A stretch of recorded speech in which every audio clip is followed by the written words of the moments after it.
Hmm. Tonight's episode of SmackDown Live. Usually I come up here to review SmackDown. Of course, always and lately I've been excited, uppy, positive. Like, yes, this show washed out the bad taste in my mouth from Raw. This one didn't quite completely accomplish that. Here and there, once in a blue moon, we have seen, a down show from SmackDown. Tonight's show from SmackDown didn't completely suck. There was a couple small things that I enjoyed on the show. A couple, things I'm like, not too bad, but quite frankly, I still wasn't the biggest fan of this episode of SmackDown. I gave it, a decent grade. To some be nice because there were some wrestling matches and some moments in the show that I thought, like, okay, not bad. This doesn't completely piss me off. But then there's other stuff in the show I'm just like, why? And it just ties along with this whole thing. Oh, we're going to shake things up.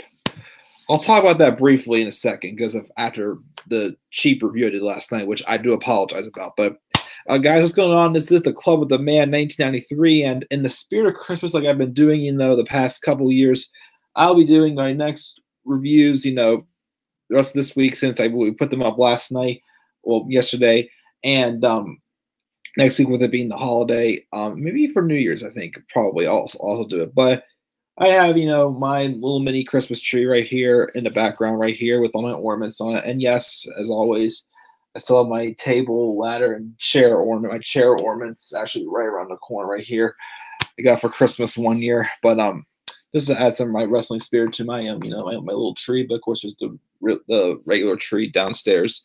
I shouldn't say real because it's artificial, but yeah, because we're a week away from Christmas now, and unfortunately, we did not get a good present this week about this big announcement of how things are going to be shaken up and whatnot. We'll get to that, of course, in a second. But first, let's check the live chat and see who we got here in the live chat. We've got Lauren. What's up, Lauren? She said, nice tree. Thank you. She said, this episode sucks so bad. We got Mark. What's up, Mark? I feel sorry for Paige. She's now out of a job. We'll talk about that. I was debating on this rating. I give it a C-, but this was very close coming to a D, though. What did Paige do? She's been doing great as GM. Why does SmackDown have to suffer because of Raw?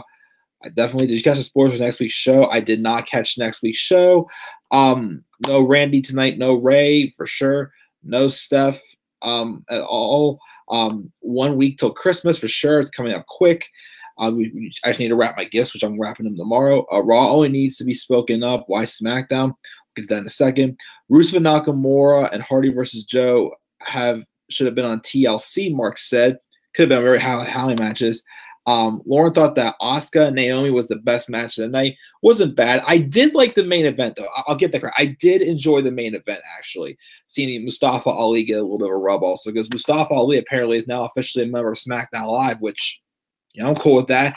I kept saying, for months also, it would make me, be more taking the cruiserweight seriously, as, some may belong in there. But at the same time, there's some others like, okay, they're more than just cruiserweights, and Mustafa Ali, I think, is more than that. But before we start this review, what was it about this show that really just put it down? And it's of course like Lauren and Mark said also, and some other of us said. Last night there's this big groundbreaking announcement from Vince McMahon, and I'll kind of go over this again because last night again I got hit with last minute plans going to spend some time with some family, and I spent the night at my cousin's house last night, and I watched the highlights. And I was very disappointed with, the little announcement that they gave us that the McMahon family is taking full control over Raw and SmackDown.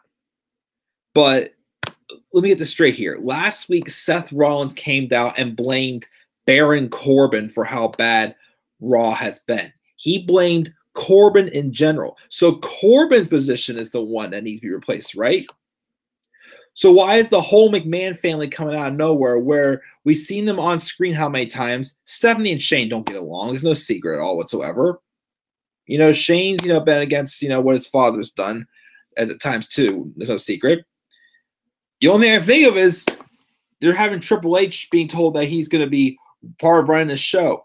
Because apparently, we all want Triple H to be in charge.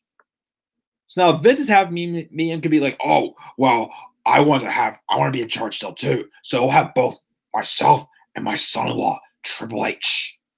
We'll also have Shane and Stephanie because they do deserve part of the business as well.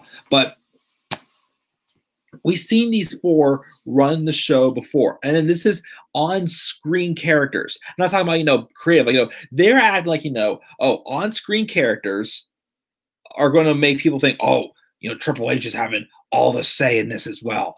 And then they're bringing up a bunch of NXT superstars, as I said last night in my brief little Raw review, from the sofa bed in my cousin's house. It's like just bringing new faces onto the TV is not going to fix the problem.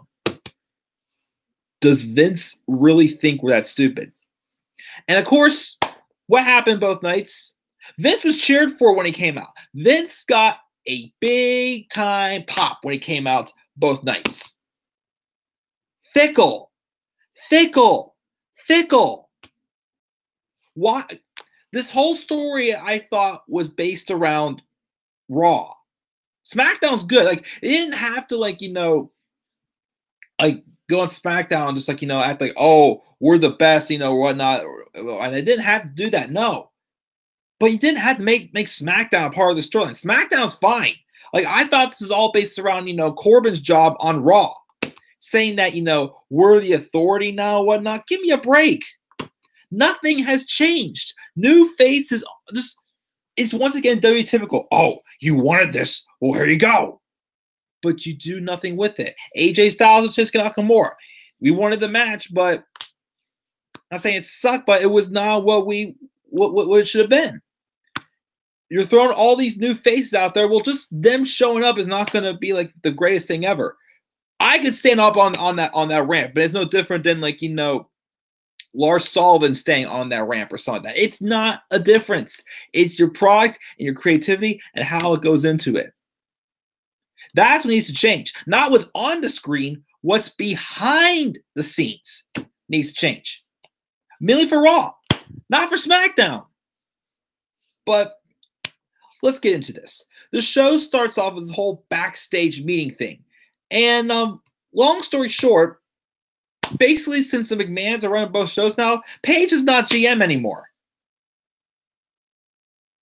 So because Corbin was not again, last week they're throwing all this blame on Raw being awful on Corbin.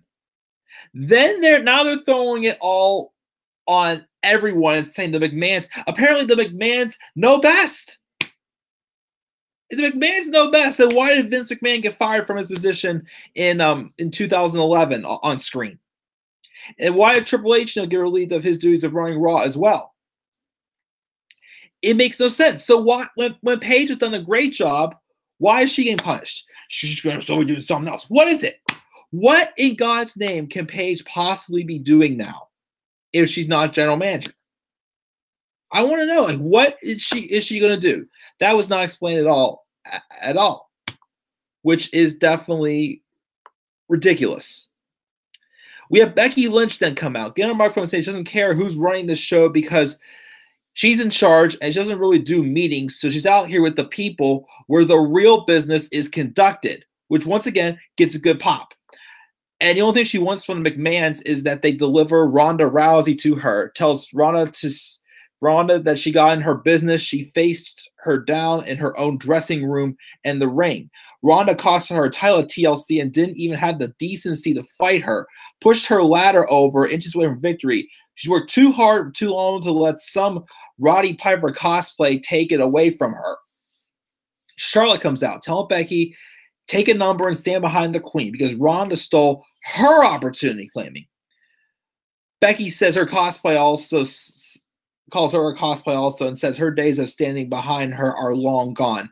Charlotte says Becky looking up to her is then, now, forever type thing. And if Ronda Rousey hasn't even been there, she'd have become an 8-time champion. Then out came Asuka. shimmying, laughing before telling them to forget Ronda because she's now the champion.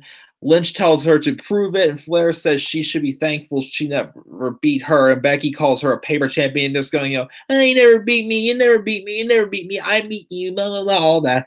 Out comes Vince, which is everyone a happy holiday and congratulates Asuka on winning. Yeah, right, I'm sure he didn't want her to have the championship anyways because she can't speak English well.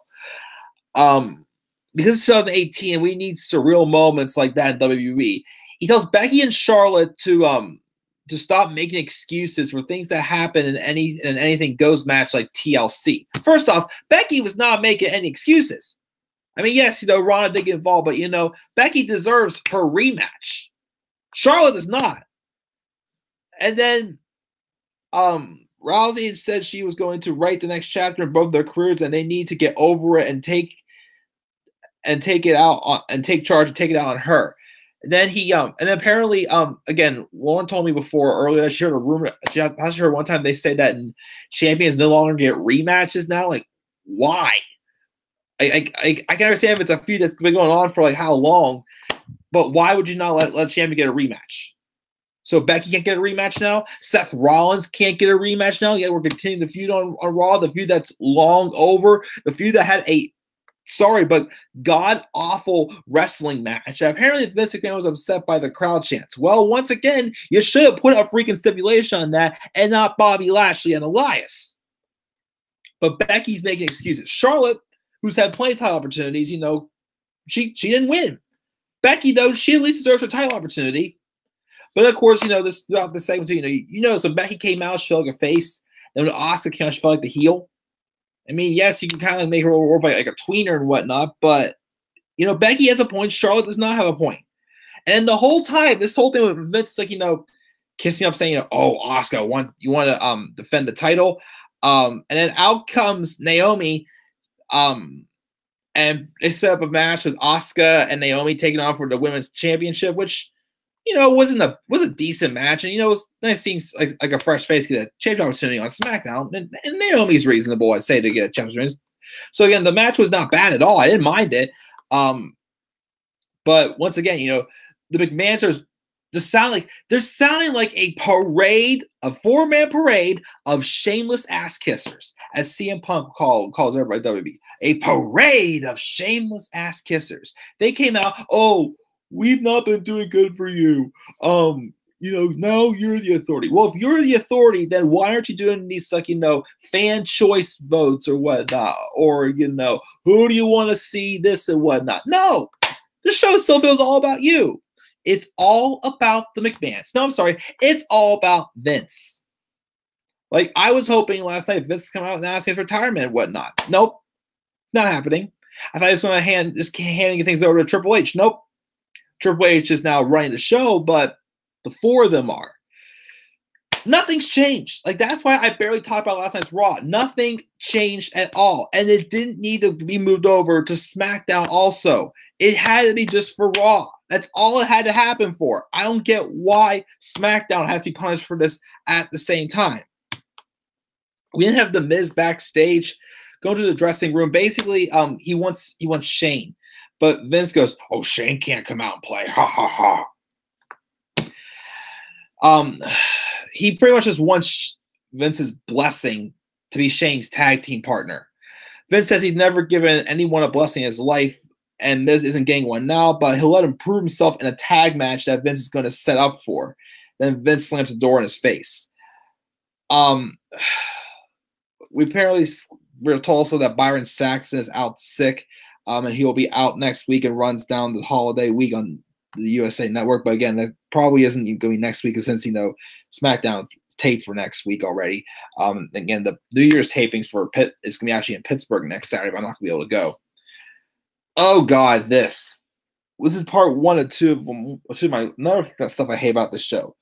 Rusev and Lana are being interviewed backstage. He's claiming that he wants to prove that Nakamura needs to be afraid of him. He's handsome, a hunk.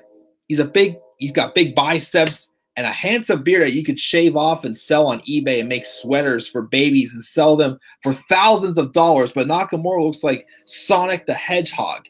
He may run fast and far, but when he gets his hands on him, he'll take his U.S. championship back on Rusev Day.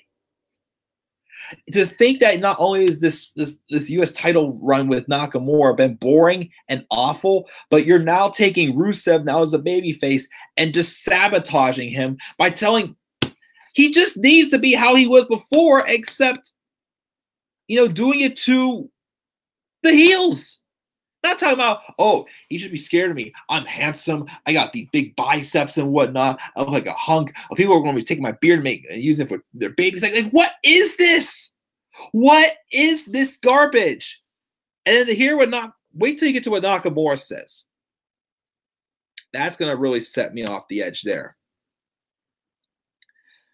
We have Jeff Hardy come out. Apparently Samoa Joe's issuing an apology. He's claimed that Joe has said some things about him that are true. He's been weak and made mistakes, but that was then and this is now.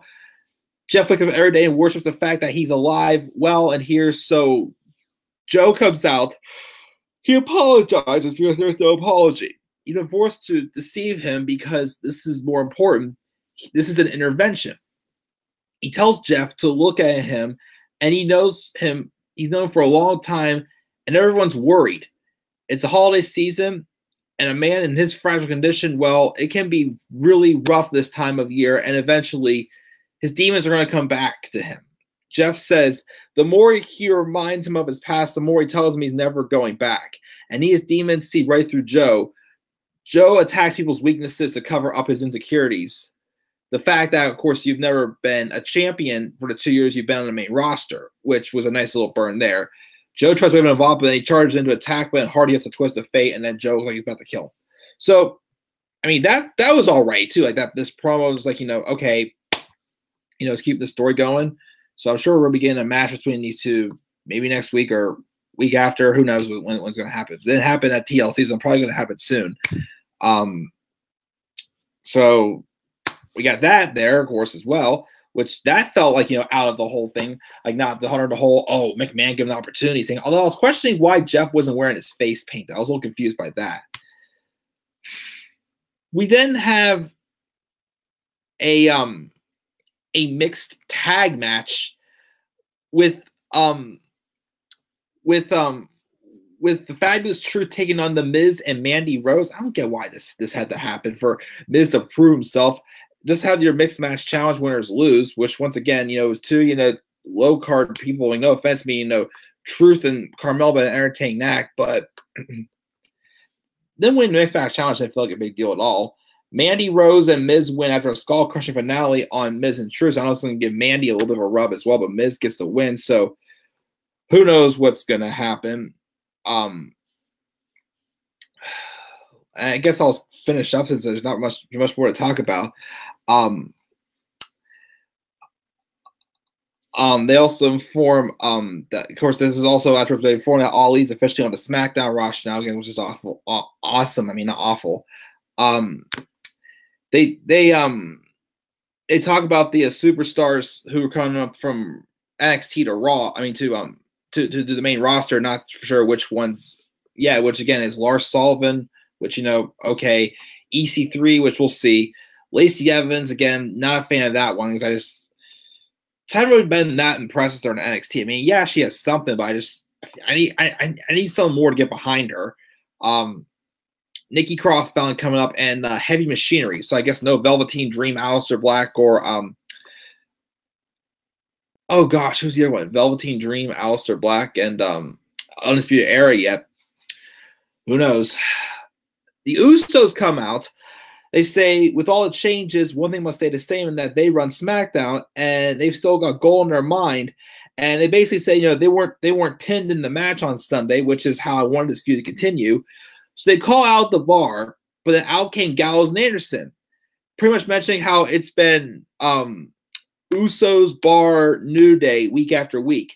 They haven't been on SmackDown in 4 months. But it's time to clean the slate, clean house, and get paid. Like, they want their opportunity pretty much. So they first tell them,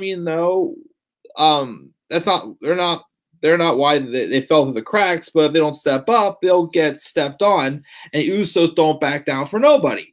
So the club pretty much accepted. We have a match with the Usos, Gallows, and Anderson, which is, not a bad idea to, kind of, try to get the club going again. They had good matches when they first came in 2016. The match happens, but it ends in a no contest. First off, the Bar come out randomly and to stare down the Usos. And then one of the Usos go for a splash, but then out of nowhere came Sanity and attacked them, causing the disqualification. Well, actually, they never really announced what the finish was.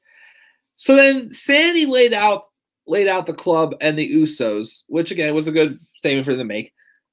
But then the Bar pretty much go do the same thing. So I don't know if again this is just so you know. I mean, I didn't get why the Bar did this after Sanity, since they're the champs. They should have been the Bar first, then Sanity attacking. But they're making statements and whatnot. So we'll see. Maybe just add a little more depth to the tag team division again. Trying to actually do something with Sanity and the club would be nice. And then I absolutely hated this promo. Shinsuke Nakamura cut a promo backstage with the title asking if he should be afraid of Rusev. And then he runs down a highlight reel of these goofy moments from Total Divas and pretty much said Rusev is not a champion, contender, or a star. He's a total diva.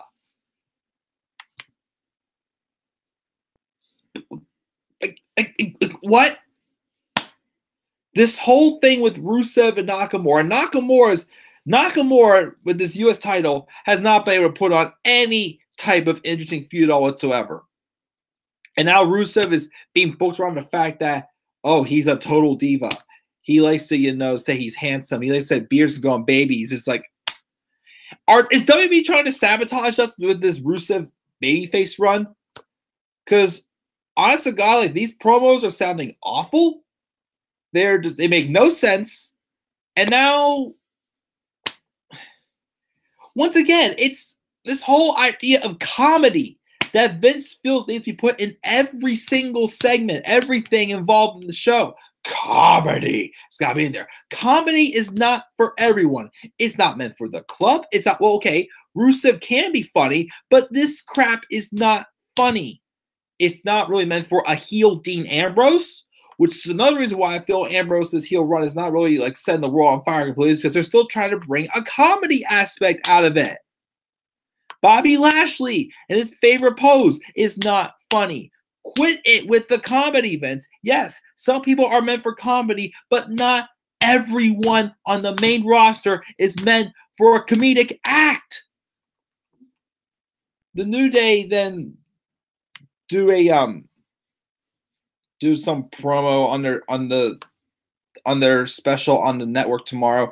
Also, we get told that next week's episode, we'll get Miz TV with Shane McMahon, as well as the U.S. title match with Nakamura and Rusev, and also we're getting Jeff Hardy versus Samoa Joe.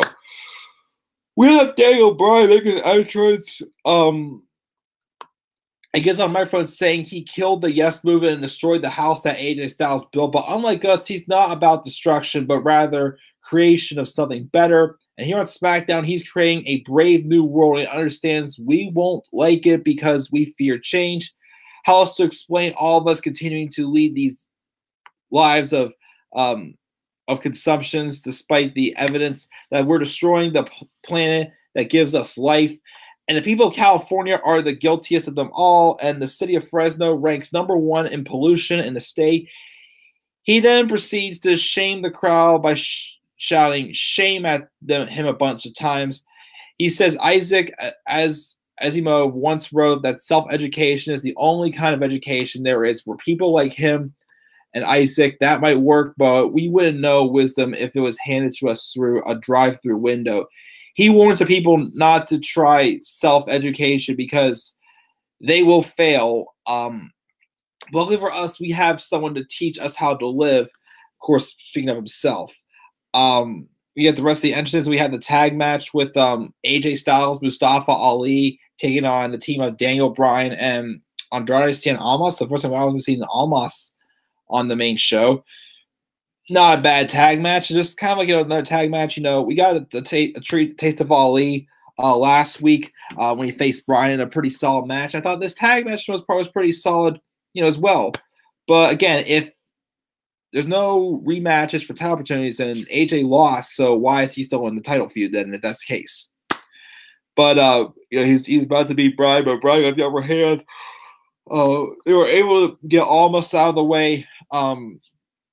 And then Ali hits the 054 after Styles hits the phenomenal forearm on Almas. Ali hits the 054 and pins the WWE champion Daniel Bryan. And of course, they celebrate afterwards. So, Ali wanted to make a big splash. Well, he pretty much just did, and he pinned the champion. So I don't know if I want to see Ali get into the main event scene right away on SmackDown. I mean, again, I think he's awesome, but I don't want to see him get like a rocket ship push immediately up to the main event.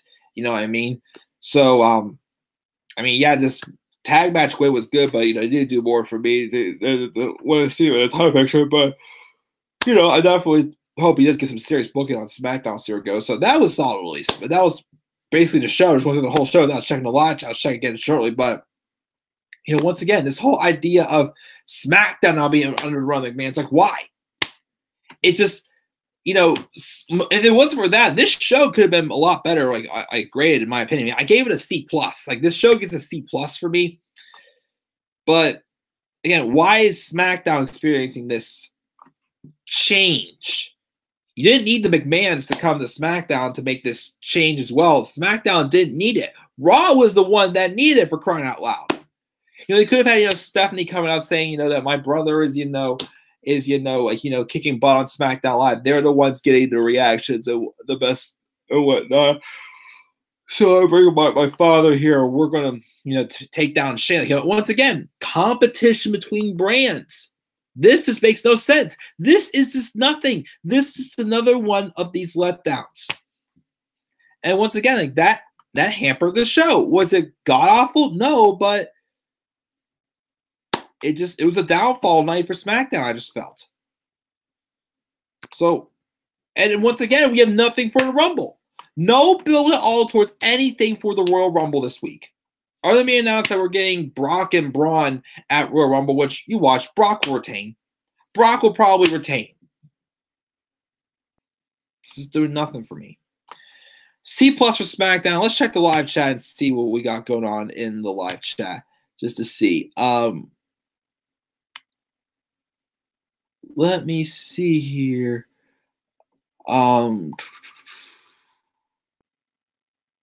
Where were we at?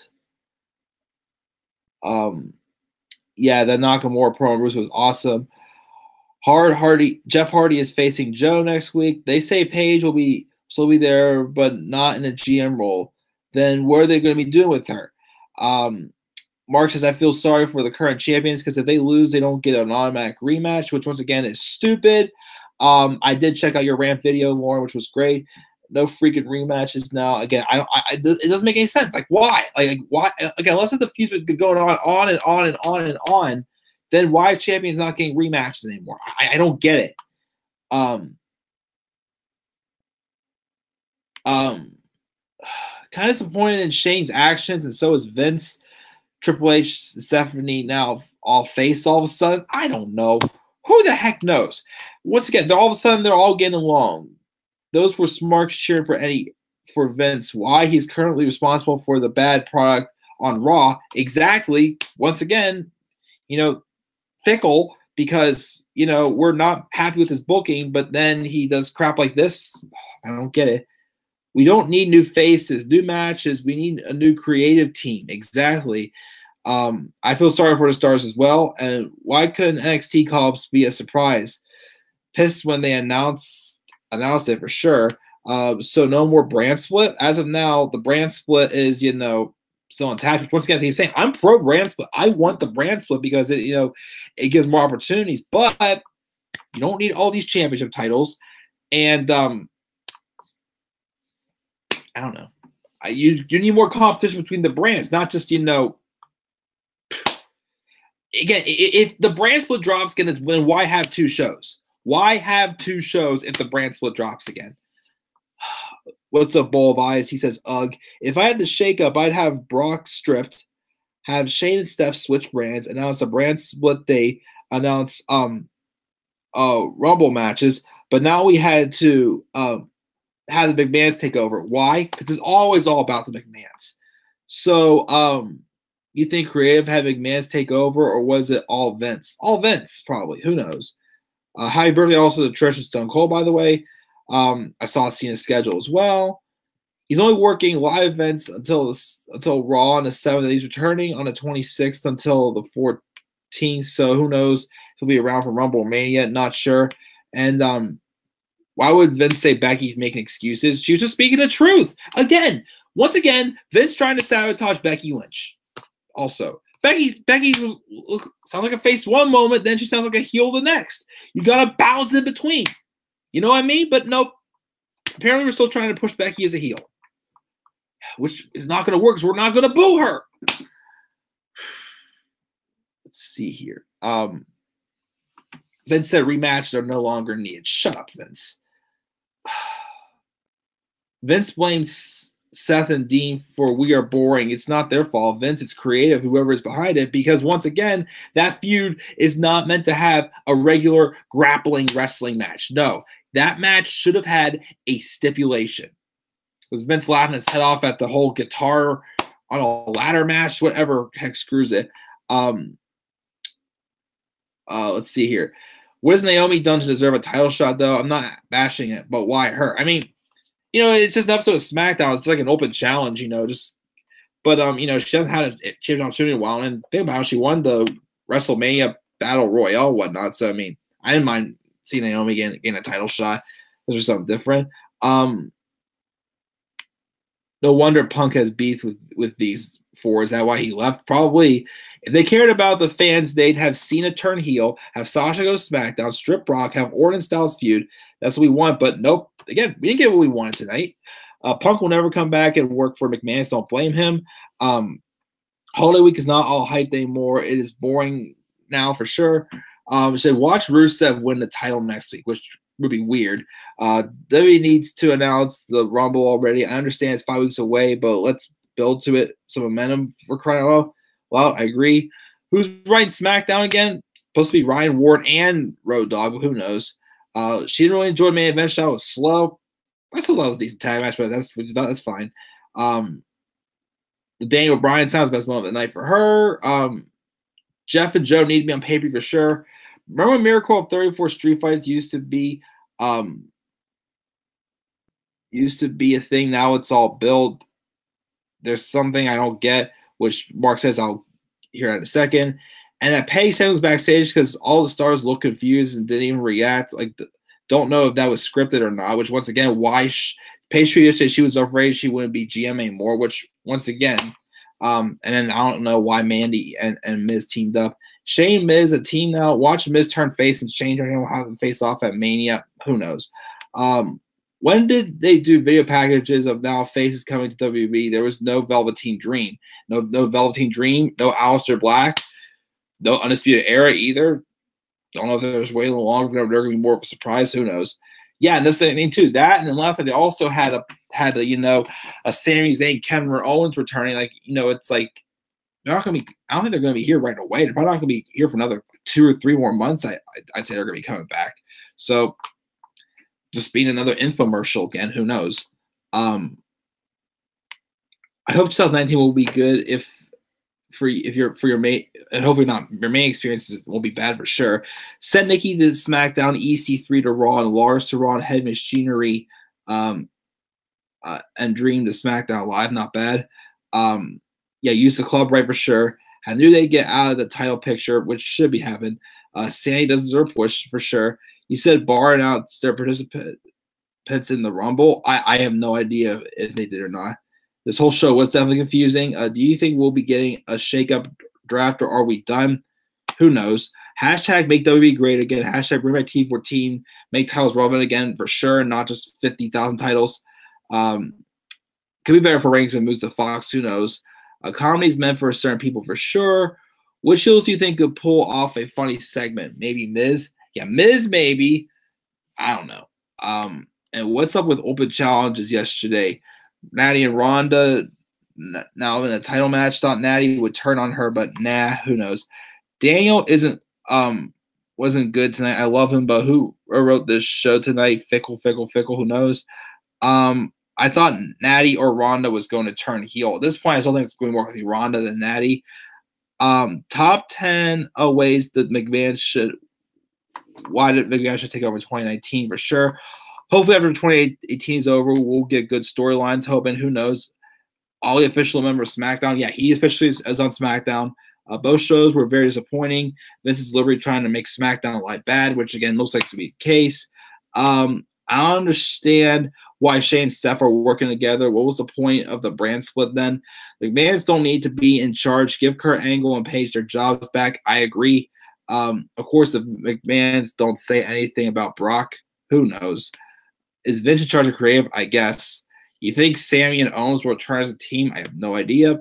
Let's go back to Raw Super Showdown. No, thank you. So does this automatic rematch include 205 Live and NXT, which would be stupid if it did for the case. Who knows? Now Vince is giving Asuka a chance all of a sudden. He makes no sense, which once again he does not. And now all week we're going to have open challenges. Not sure. They're taking that off Cena. Bring back video packages for entrance teams also for sure. Nice review as always. Tired, heading to bed. See you Thursday or Friday. Sweet dreams, and Mark's nice review as well. Yeah, I don't know. Again, I'm sorry, guys. It's just been a really crazy month, and just all this stuff, this content's going on for. I feel like I've not been putting on as good content for, but with my reviews and whatnot. But I don't know. I'm just drained out. I get C+ with SmackDown. I just don't know what the hell's going on anymore with wrestling. And it's not like, it's like, oh, this is going on. I can't wait to see what happens next week. It's like, I just don't understand all this whatsoever. So C+, another week of, meh wrestling. What grade did you give SmackDown on night? Leave us down in the comment section below. Click the like and subscribe on my channel. Follow me on Twitter at DemanRob93. I'll be back here for the trifecta tomorrow. NXT UK, 205 Live, and NXT. Maybe special live stream Thursday. Maybe one Friday also. We'll see. See how the best of the best. And I'm trying to keep up on the video game let's plays, but again, guys, this has been crazy. And I'm sorry, some stuff has been, held back and whatnot. But we'll see what happens, guys. So I'm going to check out here as well. Thanks to Lauren and Mark for joining me live and Bowl of Eyes. I'll see you guys all later. Have a great rest of your night.